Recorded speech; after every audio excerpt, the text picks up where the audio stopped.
iimbestigahan namin yung labas, yung sarili namin bahay, may problema. Ano po bang background ng director? Konti lang po, konti lang po. Ay yes, di ba nga yung aming building dun, giniba na tatayuan ng panibagong building.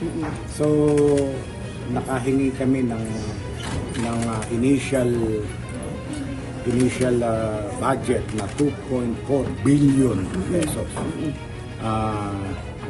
Ngayon, through DPWH ang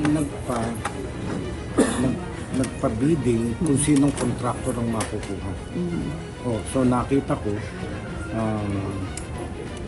I forgot yung pangalan ng contractor pero dalawang contractor, construction company, both Biskaya. Yes. Yung sa main office ng... Yes, yung sa Manila, sir. Sa yung NBI office. So yun, isasama namin, iimbestigahan namin yung ibang bahay. Kami, yung bahay namin, may problema rin pala. So, I'm not saying na merong merong kalokohan nangyari. But then, iimbestigahan namin. Ano ba ito?